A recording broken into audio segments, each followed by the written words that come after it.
भिंडी का designer dress. कुछ समय पहले की बात है। बदरपुर गांव में एक गरीब परिवार रहता था, सुरेश और उसकी पत्नी सिद्धि।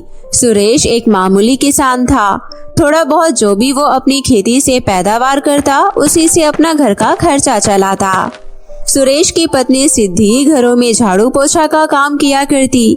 सुरेश के घर में बहुत सालों बाद खुशियां आने ही वाली थी कि किसी की बुरी नजर लगने की वजह से उनके घर की खुशियां अस्पताल में सुरेश की पत्नी अपना बच्चा देते वक्त अपना दम तोड़ देती है और इस दुनिया से चली जाती है, और वो खुशियां गम में बदल जाती है। इसके बाद उसके बच्चे को पालने वाली कोई माँ नहीं रहती और अपनी छोटी सी बेटी को पालने के लिए सुरेश दूसरी शादी सुलेखा नाम की औरत से कर लेता है। कुछ समय तक तो सुरेश अपनी छोटी बच्ची का ख्याल रखता है।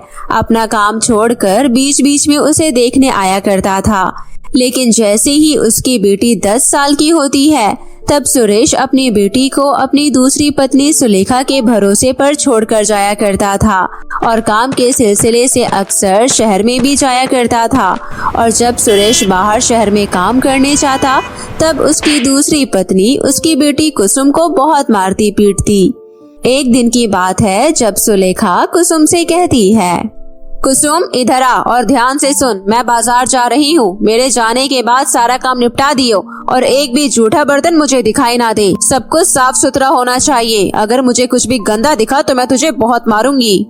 ठीक है माँ। सुलेखा बाजार जाती है और तरह तरह की सब्जी खरीदती है और फिर वो अपने लिए कुछ लिपस्टिक, बिंदी, काजल ये सब भी खरीद कर लाती है। सुलेखा अपने घर पहुँचती है तो देखती है कि सब कुछ साफ सुथरा होता है। ये सब देखकर वो मन ही मन खुश हो जाती है। थोड़ी देर बाद सुलेखा अपना सारा सामान निकाल रही होती है कि तभी कुसुम उसको सामान निकालते हुए देख लेती है।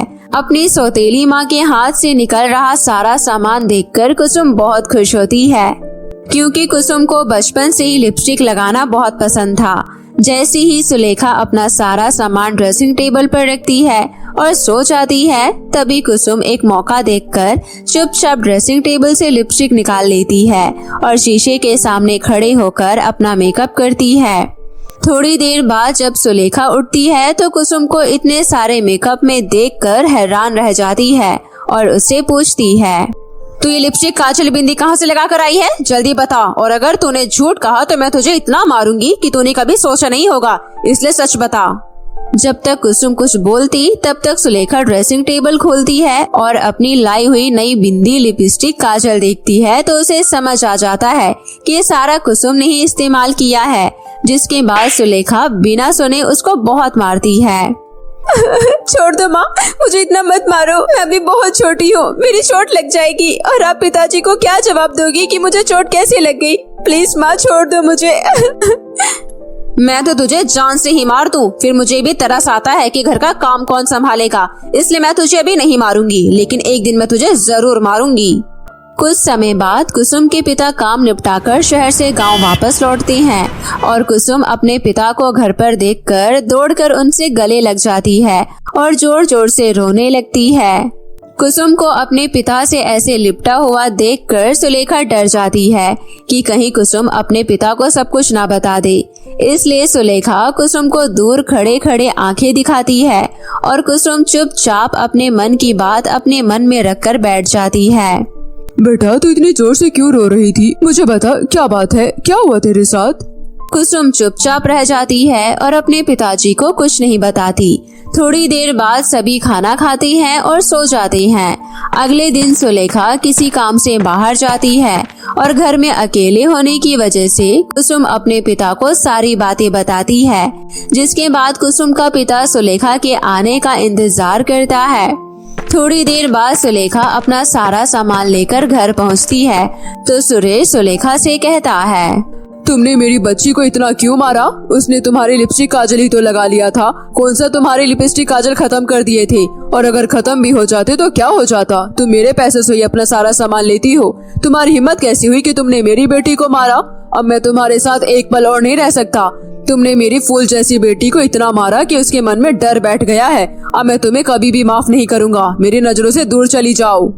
सुरेश सुलेखा की एक नहीं सुनता और उसको घर से बाहर निकाल देता है। ये सब देखकर कुसुम के मन को शांति मिलती है। थोड़ी देर बाद कुसुम बहुत रोती है और अपने पिताजी से कहती है, पिताजी, मेरी वजह से आपकी दूसरी शादी भी खराब हो गई। मैं आपके लिए अच्छी बेटी साबित नहीं हुई ना। आप मेरी वजह से बहुत सारी परेशानियां झेल रही हैं। काश मैं इस दुनिया में ना आती। बेटी, अब ऐसा भी मत बोल। तुझे पता है तू कितने सालों बाद मेरे घर में हुई है। मैं तेरे होने पर बहुत खुश था, लेकिन कुछ ऐसा हुआ कि वो खुशी गम में बदल गई और तेरी माँ इस दुनिया से चली गई। इसके बाद हम दोनों इस दुनिया में अकेले रह गए।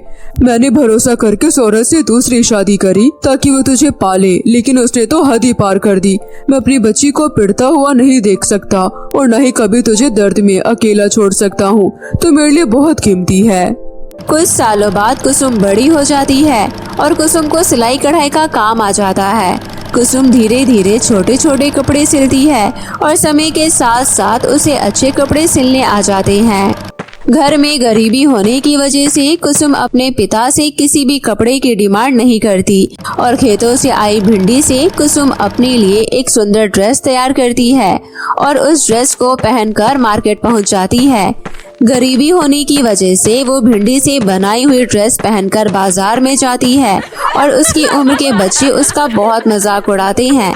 लेकिन वहीं पास में खड़ा शहरी बाबू उसे देखता है और उसके टैलेंट को देखकर वो उससे कहता है, तुमने कितना यूनिक ड्रेस बनाया है। ये बच्चे तो ना समझ है, इसलिए हंस रहे हैं। तुम्हें चिंता करने की कोई जरूरत नहीं है। मेरा खुद का अपना शहर में डिजाइनर ड्रेस का बिजनेस है और मैं चाहता हूँ कि तुम अपना टैलेंट उन्हें अच्छे अच्छे डिजाइन में बनाओ अच्छे डिजाइन में बनाओ ताकि हम खूब प्रॉफिट कमाएं। क्या तुम मेरे साथ शहर चलना चाहोगी? शहरी बाबू की बात सुनकर कुसुम एक सांस लेती है और फिर कहती है, मेरे पिताजी मुझे शहर भेजेंगे या नहीं ये मैं नहीं कह सकती, लेकिन आप मेरे पिताजी से बात कर सकती हैं। अगर वो चाहेंगे तो हम शहर आ सकते हैं। और हाँ, मेरी एक शर्त है, मैं अपने पिताजी को अपने साथ ही रखना चाहती हूँ ताकि उन्हें किसी भी बात की कोई परेशानी ना हो और आप उन्हें भी अपनी ऑफिस में काम दे देना। कुसुम शहरी बाबू की बात सुनकर बहुत खुश होती है और उसे अपने पिताजी के पास ले जाती है और अपने पिताजी से मिलवाती है। इतना अच्छा ऑफर सुनने के बाद कुसुम के पिता भी बहुत खुश होते हैं और दोनों बाप बेटी मिलकर शहरी बाबू के साथ शहर पहुंच जाते हैं और उसकी डिजाइनर ड्रेस की दुकान में काम करने लगते हैं। वक्त के साथ साथ दोनों बाप बेटी मिलकर खूब काम करते हैं और उनकी मेहनत और लगन देखकर शहरी बाबू बहुत खुश होते हैं। दिन पर दिन शहरी बाबू की दुकान जोरों शोरों से चलने लगती है और उसे बहुत अच्छे अच्छे ऑर्डर मिलने लगते हैं। ये सब देखकर शहरी बाबू कुसुम की सैलरी बढ़ा देता है और तो और उसके पिता को भी खूब पैसा देता है। ये सब देखकर कुसुम बहुत खुश होती है और अपनी बेटी को देखकर सुरेश भी बहुत खुश होता है। वक्त के साथ साथ दोनों बाप बेटी बहुत अच्छा पैसा कमाते हैं और शहर में ही अपना खुद का घर बनाते हैं और उसी में रहते हैं। धीरे धीरे वो सारा काम सीख लेती है और अपना खुद का काम अपने घर में डाल लेती है। कुसुम की सौतेली माँ को जब पता चलता है कि कुसुम और कुसुम के पिता इतनी तरक्की कर चुके हैं तो वो उनसे माफी मांगने आती है। बेटी, मुझे माफ कर दे, मुझे मेरे किए पर शर्मिंदगी है और मैं तुझसे हाथ जोड़कर विनती करती हूँ कि मुझे अपने घर में जगह दे दे। मेरे इस दुनिया में तुम्हारे अलावा कोई नहीं है। तुझे यहाँ पर किसने बुलाया? गंदी औरत, यहाँ से चली जा। तूने मेरी बच्ची के साथ बहुत गलत किया। मेरी बच्ची इतनी छोटी थी और तूने उसे इतना मारा कि वो डर चुकी थी। अब मैं तुझे अपनी आंखों के सामने नहीं देखना चाहता। यहाँ से चुपचाप चली जा, वरना मैं तेरा वो हाल करूँगा जो तूने कभी सोचा भी नहीं होगा। मैं जानती हूँ कि तुम मुझसे गुस्सा हो, लेकिन गुस्से को साइड रखकर सोचो। मैं तुम्हारी बेटी का हर जगह साथ दूंगी और हमेशा तुम्हारे साथ अच्छे से रहूंगी, मैं प्रॉमिस करती हूँ। अब हमें किसी भी औरत की जरूरत नहीं है, ना मुझे माँ की और ना मेरे पिताजी को आप जैसी पत्नी की, क्योंकि हम दोनों एक दूसरे के लिए काफी है। मेरे पिताजी इतने अच्छे हैं कि मैं कभी उन्हें परेशानी में नहीं देख सकती और मैं उनके लिए बहुत अनमोल हूँ। ना ही वो मुझे दुख में देख सकते हैं और ना मैं उन्हें, इसलिए आप यहाँ से जा सकती हैं। लेकिन छोड़ो, इससे क्या फायदा। दोनों बाप बेटी उस सौतेली औरत को घर से बाहर भेज देते हैं और अपनी जिंदगी में हंसी खुशी रहने लगते हैं। जब कुसुम अपना खुद का बिजनेस डालती है तो उसे बहुत ज्यादा फायदा होता है और वक्त के साथ साथ कुसुम एक बहुत बड़ा बिजनेस संभालने लगती है। बहुत बड़े बड़े ऑर्डर उसे मिलने लगते हैं। जिसके बाद कुसुम के पास बहुत पैसा हो जाता है और कुसुम के पिताजी बहुत अच्छी जिंदगी जीने लगते हैं। अब उन्हें किसी बात की कोई कमी नहीं होती और वह हंसी खुशी अपना जीवन व्यतीत करने लगती है। बहुत समय पहले की बात है। नेहा हमेशा से ही नेचर को पसंद करती थी, जिसे हमेशा नेचुरल चीज पसंद थी। ऐसी ही एक दिन की बात है जब नेहा को जंगल में ढेर सारे फूल दिखाई देते हैं। वो उन सारे फूलों को तोड़कर अपने घर ले आती है और अपने लिए उन फूलों से लहंगा बनाने लगती है। वो रोजाना जंगल जाया करती और ढेर सारे फूल तोड़कर लाया करती और घर आकर उन फूलों से अपने लहंगे को तैयार किया करती। ये सब देख रही उसकी माँ एक दिन उससे कहती है, बेटा मैं तुझे अच्छे कपड़े दिला सकती हूँ, तो तू ये फूलों वाले ड्रेस क्यों पहनती है? अब कुछ नहीं तो तुमने लहंगा ही बनाना शुरू कर दिया। माँ, मुझे अब की बार पार्टी में इन फूलों से बना लहंगा पहनना है। परसों ही तो हमें पार्टी में जाना है और इस ठंड के मौसम में ये फूल खराब नहीं होंगे और मुझे बहुत पसंद है। बेटी मेरी बात मान, उस पार्टी में लोग दूर दूर से आएंगे और सभी बहुत अच्छे अच्छे कपड़े पहन कर आएंगे। क्या तुम्हें अच्छा लगेगा? कोई हमारा मजाक बनाएगा। तुम्हारे इन फूलों वाले लहंगे को देखकर तेरे पापा भी गुस्सा करेंगे। बहुत जिद कर ली तूने, अब छोड़ दे बेटा। माँ, अभी आपको पता नहीं है नेचुरल चीजों के लिए लोग कितना उतावले हो रखे हैं। आप जानती हो शहर में नेचुरल चीज मिलना बंद हो गई है और मैं चाहती हूँ मैं अपने गाँव से बैठे बैठे ऑनलाइन बिजनेस करूँ। बेटा मेरे पास तुझे महंगे महंगे फोन दिलाने के लिए पैसे नहीं है। साथ ही तू अपना ऑनलाइन बिजनेस कैसे शुरू करेगी जब तेरे पास फोटो खींचने के लिए अच्छा फोन नहीं है और ना ही तूने इतनी पढ़ाई लिखाई कर रखी है। दोनों माँ बेटियाँ बात कर रही होती है कि तभी नेहा का भाई शिवम आ जाता है। अरे माँ, आपको पता है ऑनलाइन बिजनेस में ज्यादा कुछ नहीं चाहिए। मैं अपने दोस्त के फोन से फोटो क्लिक कर लिया करूँगा और वही हम अपने ऑनलाइन बिजनेस में इस्तेमाल कर लिया करेंगे। माँ, आपको पता है जंगल से फूलों को लाना मुश्किल होता है, लेकिन अगर नेहा को इकट्ठे ही सारे फूल पत्तियाँ मिल जाए तो नेहा उन फूलों से बहुत अच्छा ड्रेस बना सकती है और आपको पता है शहर में इसकी बहुत डिमांड है। ये सारी बातें सुनकर नेहा की माँ का मन ठंडा हो जाता है और वो नेहा को उसका लहंगा बनाने के लिए कह देती है। नेहा रात दिन मेहनत करके अपना लहंगा तैयार कर लेती है और वो दिन आ ही जाता है जब उन्हें पार्टी में जाना होता है। सभी लोग पार्टी में बहुत सुंदर सुंदर तैयार होकर आते हैं।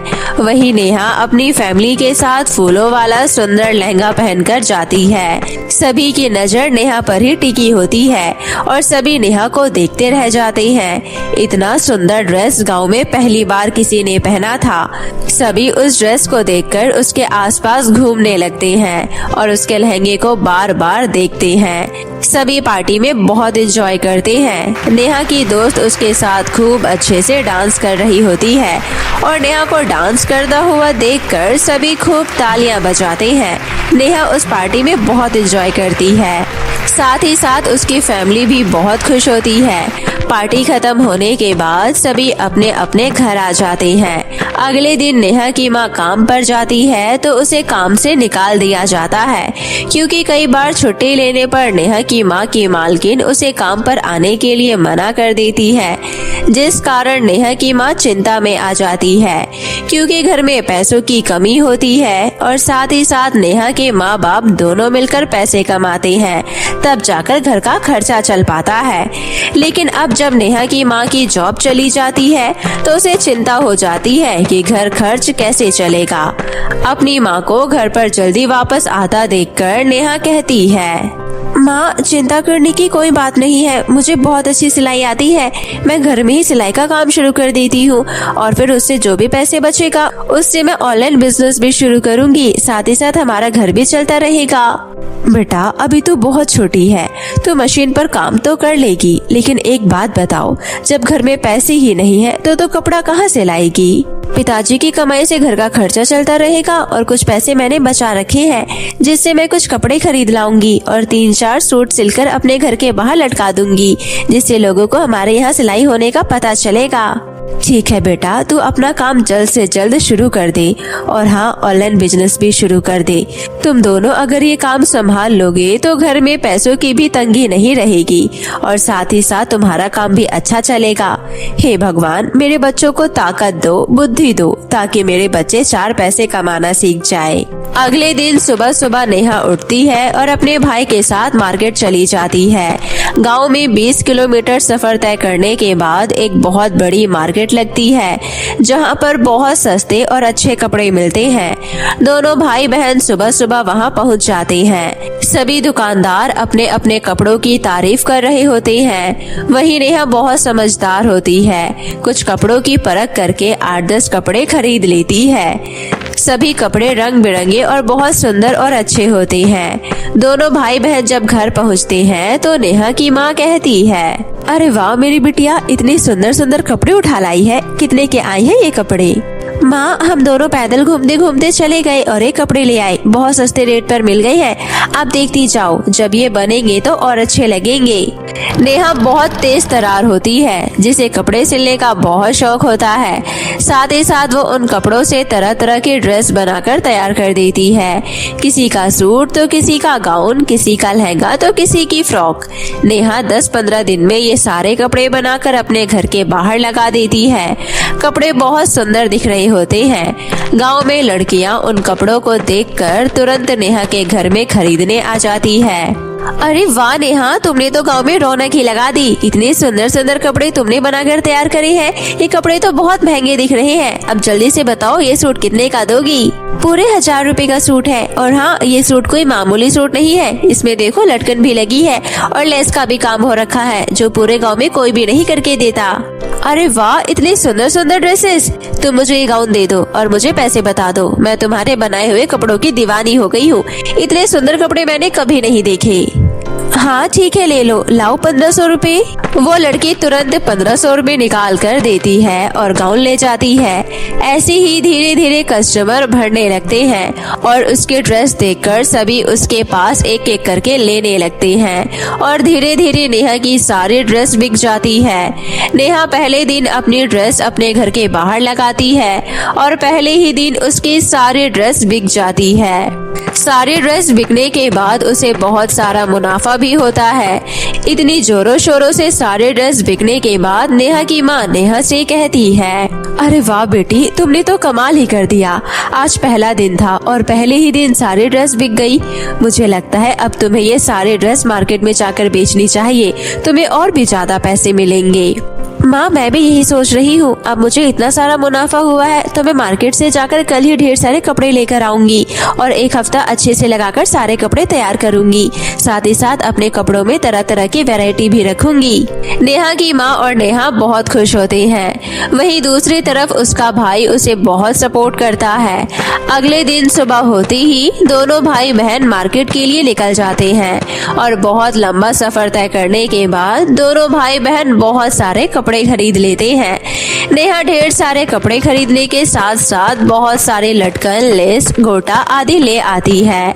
पिछली बार की तरह और ढेर सारे ड्रेस बनाती है और इस बार उसके पास बहुत सारे वैरायटी के कपड़े भी होते हैं। नेहा सिलाई करने में बहुत एक्सपीरियंस थी, जिसकी वजह से वो तरह तरह के पैटर्न बनाकर ड्रेस तैयार करती है। ऐसे पैटर्न गांव में किसी के पास भी नहीं होते थे, क्योंकि ये सारे आइडिया नेहा के अपने खुद के होते थे। नेहा पूरा एक हफ्ता लगाकर सारी ड्रेस, लहंगे तैयार करके मार्केट में ले जाती है और वहां जाकर उन सारे ड्रेस को टांग देती है। अपने महंगे महंगे लहंगे अपने स्टॉल के सामने लगाती है। मार्केट में ड्रेस लगाने के बाद नेहा के पास ढेर सारे कस्टमर खड़े हो जाते हैं। नेहा इतने सारे कस्टमर को अकेले डील नहीं कर सकती थी, इसलिए उसका भाई भी उसके साथ उसकी मदद करता है। बहुत सारे ग्राहक आते हैं, ड्रेस लेकर जाते हैं और मार्केट में नई होने की वजह से दूर दूर से लोग उसके ड्रेस लेने के लिए आते हैं, क्योंकि उसके ड्रेस का रेट बहुत अच्छा होता है। साथ ही साथ क्वालिटी भी उतनी ही अच्छी होती है। ये सब लेन देन चल रहा होता है कि तभी नेहा की दुकान में एक शहरी लड़की आती है और कहती है, तुम्हारी दुकान की दूर दूर तक चर्चे हैं। मैंने देखा पूरी मार्केट में घूमकर इतने कस्टमर किसी के पास नहीं जितने तुम्हारे पास है। साथ ही साथ इतनी अच्छी वैरायटी, इतने अच्छे पैटर्न किसी के भी पास नहीं है। तुम ये सारे कपड़े खुद सिलती हो? हाँ, मुझे सिलाई का बहुत शौक है। साथ ही साथ मेरी माँ की जॉब चली गई, जिस वजह से हमारे घर में पैसों की तंगी हो गई और इसी वजह से मैंने ये काम करने का निर्णय लिया ताकि मैं अपने घर वालों की मदद कर सकूं। अरे वाह, ये सारे कपड़े तुमने सिले हैं और तुम्हारे पास इतना अच्छा एक्सपीरियंस है, तो क्यों ना तुम शहर में मेरे साथ चलो। मेरे पापा की अपनी खुद की कपड़ों की दुकान है जहाँ पर बहुत सारे दर्जी काम करते हैं। तुम्हें इतने अच्छे पैटर्न सिलने आते हैं, तुम्हें तो मेरे पापा तुरंत जॉब पर रख लेंगे और तुम चाहो तो अपनी माँ को भी अपने साथ ला सकती हो। क्या सच में? मुझे इतना अच्छा एक्सपीरियंस है, मैं शहर में आपके यहाँ जरूर आऊंगी और साथ ही मैं अपनी माँ को भी अपने साथ लाऊंगी। शहरी लड़की उसको अपना एड्रेस दे देती है और नेहा खुशी से वो कार्ड अपने पास रख लेती है। हर बार की तरह इस बार भी नेहा के बने हुए सभी ड्रेस शाम होने से पहले ही बिक जाते हैं और नेहा को बहुत सारा मुनाफा भी होता है। नेहा शाम होते ही घर वापस लौटती है और घर में आकर अपनी माँ को सब कुछ बताती है। नेहा की बातें सुनकर उसकी माँ कहती है, अरे वाह बेटा, तेरे इस काम की वजह से हमारे घर में अब पैसों की तंगी भी खत्म हो गई। साथ ही साथ अब तो मुझे भी जॉब करने का मौका मिल जाएगा। तू और मैं मिलकर खूब पैसा कमाएंगे और अपने छोटे से घर को बड़ा घर बनाएंगे। साथ ही साथ तेरे पिताजी के कंधों का बोझ भी कम हो जाएगा। अगले दिन सुबह सुबह नेहा अपनी माँ के साथ शहर पहुँच जाती है और उस शहरी लड़की के बड़े ऑफिस में जाकर बैठ जाती है। सभी ऑफिस वाले नेहा और नेहा के माँ के कपड़ों को देखकर उन्हें देखते ही रह जाते हैं, क्योंकि नेहा अपने बनाए हुए बहुत सुंदर कपड़े पहनकर जाती है। तभी वो शहरी लड़की उसके पास आती है और कहती है, चलो मेरे साथ, मैं अपने पिताजी से मिलवाती हूँ और तुम्हारी ड्रेस तो बहुत सुंदर लग रही है। मुझे पता है ये तुमने डिजाइन करी है ना। शहरी लड़की इतना कहकर दोनों माँ बेटियों को अपने पिताजी से मिलवाती है। शहरी लड़की के पिताजी बहुत मॉडर्न थे, जिन्हें नेहा के कपड़े बहुत पसंद आते हैं। नेहा जो कपड़े पहन के गई थी वो दिखने में बहुत ज्यादा सुंदर और अट्रैक्टिव थे, जिसे देखकर शहरी लड़की के पिता कहते हैं, बेटा, मैंने अपनी बेटी से तुम्हारी बहुत तारीफें सुनी है। साथ ही साथ तुम इतनी छोटी सी उम्र में इतने सारे काम खुद ही करती हो, ये बहुत अच्छी बात है। तुम अपने पैरों पर खड़ी हो, इससे अच्छी बात क्या होगी। अंकल जी, इंसान को उसके हालात सबको सिखा देते हैं और मेरे घर में पैसों की तंगी होने की वजह से आज मैं ये सारे काम खुद कर पा रही हूँ और मेरी कोई छोटी उम्र नहीं है। मैं अपने माता पिता का बोझ हल्का करना चाहती हूँ। हमारे घर में बहुत गरीबी है और अब हमारे घर के हालात सुधरे हैं और मैं चाहती हूँ कि मैं आपकी कंपनी में काम संभालूं और आप मुझे उसका अच्छा पैसा दें। जी बेटा, मैं तुम्हें और तुम्हारी माँ को अपनी कंपनी में काम दूंगा और मुझ पर भरोसा रखो, मैं तुम्हें इसके पैसे भी अच्छे दूंगा। तुम्हारी माँ तुम्हारे साथ काम कर सकेगी। तुम चाहो तो अपनी माँ को भी कपड़ा कटिंग करने के लिए रख सकती हो और चाहो तो काज बटन करवा सकती हो। मैं जानता हूँ गरीबी क्या होती है, मैं भी अपना इतना बड़ा बिजनेस ऐसे ही नहीं कर लिया। मैंने भी बहुत सारी चीजें देखी है और हाँ, मैं जानता हूँ तुम्हारे जैसी बच्ची अपनी जिंदगी में बहुत आगे बढ़ती है। नेहा और उसकी माँ को काम मिल जाता है और अगले ही दिन से दोनों माँ बेटियाँ शहर में ही रहने लगते हैं और रोजाना समय पर ऑफिस आया करते हैं और रात को देर रात घर पहुँचा करते हैं। शहर में खाना पीना बहुत महंगा होता है, जिसकी वजह से वो कंपनी में ही खाना खाकर अपने घर वापस जाया करते हैं। शहर में दोनों बहुत हंसी खुशी अपने जीवन बिताने लगते हैं।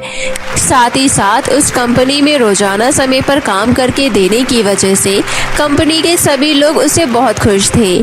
दिन पर दिन कंपनी की बढ़ोतरी हो रही थी। ये सब देखकर शहरी लड़की के पिताजी बहुत खुश होते हैं और उनकी सैलरी बढ़ा देते हैं। ऐसे ही रोजाना काम करते करते एक दिन नेहा अपने ऑफिस में ताजे फूलों की ड्रेस बनाकर पहनकर जाती है, जो सभी को बहुत अट्रैक्ट करती है। नेहा की इस ड्रेस को देखकर शहरी लड़की के पिता उसे अपने कैबिन में बुलाते हैं और कहते हैं, तुमने बहुत सुंदर ड्रेस पहन रखी है। तुम जानती हो ऐसे नेचुरल चीजों के लिए शहर में लोग कितने तरस रहे हैं।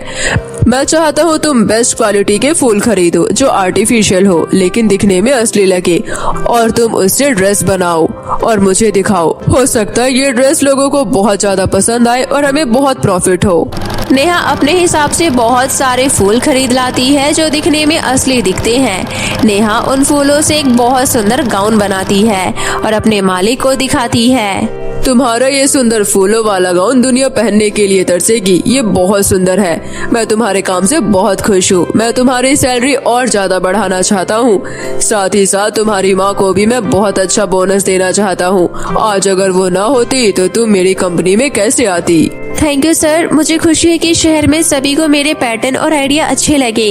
ऐसे ही कई सालों तक काम करते करते नेहा बहुत सारे पैसे इकट्ठे कर लेती है और फिर दोनों माँ बेटियाँ एक दूसरे से बात करती हैं। बेटी नेहा, मैं ये सोचती हूँ कि हम इस शहरी बाबू की सहायता करके इनका बिजनेस आगे बढ़ा रहे हैं और दिन पर दिन इनकी कंपनी को लोग जानने लगे हैं। क्या हम ये मेहनत अपनी दुकान में नहीं कर सकते?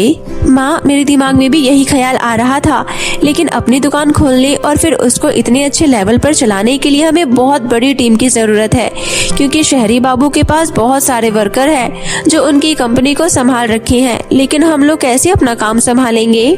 बेटा, ऊपर वाले पर भरोसा रख, हमारा भी काम खूब चलेगा।